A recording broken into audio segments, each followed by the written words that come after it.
When you're establishing yourself doing all of this, how did you establish relationships with these athletes and also stay as unbiased as possible and become a straight shooter? When did you start to realize, okay, I'm finally getting the reputation of who I actually am, and I feel I can be more free to be myself? Well, from day one, I always let them know, don't look for any pity from me when it comes to your game, because everyone's watching. Mm-hmm.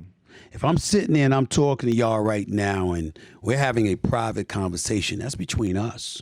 And I can interpret it, and we can discuss it, and I can shut up about it, go on my merry way, and it's between us. But with these cameras rolling and with the world watching, I can't help you. What you say is what you say. What you own is what you own. And it's the same principle when you're watching these guys perform. And so the first order of business is for me to let them know that I'm going to be incredibly objective in calling out what I see on the basketball court. But there are other things that I do, and this is where the relationship really elevated. I'm from the streets of New York City.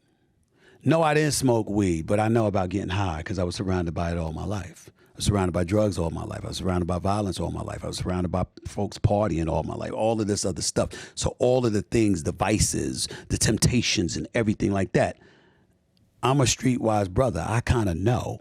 So if you show up to a game, I don't need a test to know if you high.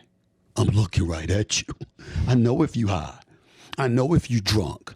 And then when you dig the way that I dig, because remember, I'm a beat writer at the time. So you get to know everybody. And this is what people don't realize about people that are beat writers with a beat writer's nature. You don't only just know the athletes, the coaches, the player personnel directors, the scouts, the value. You know their families, you know their friends, you know their hanger-ons, you know their associates, you know all of that stuff. So just imagine that you're covering sports and you're dealing with 20-year-olds and late 20s and early 30s. And imagine the stuff that you're making all of this money and the stuff that you might find yourself getting into because you know you live in a life that most people don't get to live. Mm-hmm. Think about the trouble that brings. You think I didn't know? You think I didn't know that you got traded because you were fucking the same girl as the coach and the coach wanted you gone? You think I don't know that the coach couldn't stand you because you tried to come on to his wife and his wife was interested? Do you think that I don't know that you really, really can't stand this dude because guess what? You wouldn't trade with this team because that former executive used to screw around with your wife and you didn't want anybody to know. That's why when you remember, if you recall, when we were doing the whole Boston Celtics thing where Ime Udoka got pushed out because of a consensual relationship with somebody, you saw me going ballistic because I was like, oh, that's the first time that happened? I've been in this business for 30 years. There ain't a year that went by that I don't know about people screwing around in the office. It's always happening. Like, always. But this guy is the one y'all gonna bust. Now, that pissed me off. Because I'm like, there's a code. And what I didn't want to say, but I will say any damn way, because I'm still getting pissed off about it, just thinking about it, it was almost like, it's like, wait a minute here.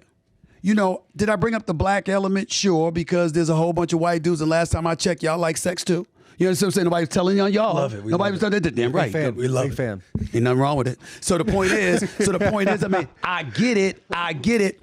But what really ticked me off as well is that there's certain codes. Like, if you, without getting into details, because I don't want to get sued, you kind of know that the person that he was with had connections to somebody else within the organization. Can I say that? You can say that. So I'm going like this.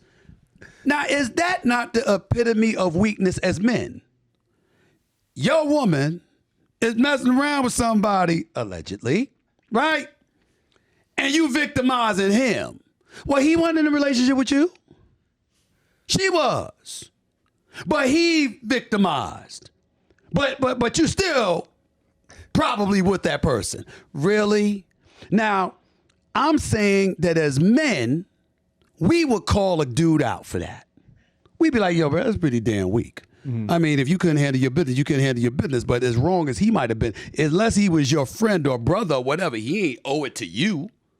You understand what I'm saying? She did. Mm-hmm. But they called him out.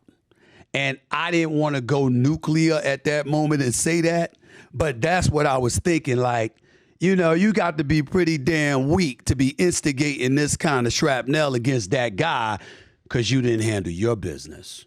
You know, I'm not saying she wasn't wrong and he wasn't wrong or whatever, but there was another element to it that came with it that you saw. There was a level of vindictiveness and hostility aimed solely at him who was not married. And he wasn't involved with you. So why is he the one suffering more than anybody else? That's where I was coming from. And those kind of perspectives you get from seeing a lot and being around a lot and covering sports and seeing a whole bunch of things that go on. That was the stuff that gnaws away at me because I look for consistency. I want fairness. It doesn't matter whether it's right, wrong, or whatever. I understand we can debate it or whatever, but consistency needs to be the order of the day when we're doing this. And that's what I try to bring. When you talk about, you brought up the code, and obviously it's easy sitting as Stephen A. Smith right now, the GOAT, but when you're a beat writer, just trying to scratch and claw for that interview, and you know things are going on, and it'd be very easy for you to get way more clicks or way more whatever by saying, hey, so-and-so was cheating with so-and-so or whatever, philandering is going on in this facility. How did you figure out the code? Like, how quickly do you learn that this code exists? Well, for me, it's a personal decision. My personal morals and ethics are different than other people. Fellas, there's certain lines I'm just not crossing. I don't know y'all from a can of paint. I'm just meeting y'all, happy to get to know y'all. Here at the show all the time. I've watched it a couple of times. Y'all do a great job. Man, I could see you doing something that I might deem to be unethical as it pertains to your personal relationship with somebody. Man, that ain't none of my damn business. I might not like it. I might hold it in, but I'm not diming you out. I'm just not doing it. Mm-hmm. It's none of my business. Now, you on a football field, you play like garbage. That's different. You understand what I'm saying? I'm gonna say that. Yeah, you understand? You've said that now, before. And by the way, if you do that, because I've seen people show up to games and you look sluggish. The audience didn't know you were screwing somebody 2 hours ago, but I did. Because I knew her. You see what I'm saying? So I'm not going to tell on you, but I'm going to go like this. I don't know what was wrong with him. He seemed a bit slow.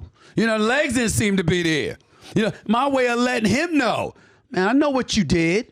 What's the matter with you? You couldn't wait till after the game? You know, that's how now I've done. Or a guy that, you know what? You're on the sauce a little bit. You're drinking a little bit too much alcohol. You know, you ain't supposed to be doing that. You're supposed to do that the night before. Not the hour before the game, you know. And I'm like, I'm looking at you like, you know, you didn't seem like yourself. You seemed a little bit off kilter, and you know they raise the eyebrow because they know what I'm alluding to, but the audience doesn't. You see what I'm saying? Yeah. But I'll do stuff just to let them know. Yeah, I could, but I'm not. But don't think I don't know. Come on, man, do your job. Do your job, and then afterward, live your life. And so, you know, I've been doing stuff like that, you know, throughout my career. The difference between me now and then, you got some of these athletes can't stand my ass, hate my ass, whatever the case may be, because they see me on TV. They don't have a relationship with me. But the reason why is because I'm stuck in studio and I can't get to the games the way that I used to as many gigs. I used to go to like 200, like 120, 125 games a year. Now I have to cut that in half because of my schedule. But the reason why they could feel that way now compared to where they were before is because before this was me. I'd roll right up into the locker room. You seem like you got a problem. What's up? You can't possibly have a problem. How could you possibly have a problem? You know what the hell you did. You know, and I would roll up on them like that. I remember years ago, mad love and respect for John Wall. But John Wall, I was doing First Take. John Wall walked up and he was like, you know, I just wish cats like, you know, Stephen A., you know, say something on TV, be man enough to, you know, come to the locker room. Knowing good and damn well, I couldn't get to Washington that day. Man, brother said that stuff, man. I took off my microphone during a commercial break. I flew to D.C. I was in front of his locker that night. Like, what? Like I'm scared to do my job. I'm not talking about no fighting or anything. You're acting like I'm scared to do my job. This is my job. I am not scared to do my job, ever, ever. This is my job. Personal stuff is beyond the scope of the job. That's off. That's wrong. You know, somebody disrespecting your family member, your girls. No, you want to bust their ass. Can't have that because you violating codes. But me just doing my job. If you can't play, you can't play. You play like garbage. You play like garbage. You messing up. You messing up. Me scared to do that. Anybody that implies that, they're gonna see me in front of that locker room.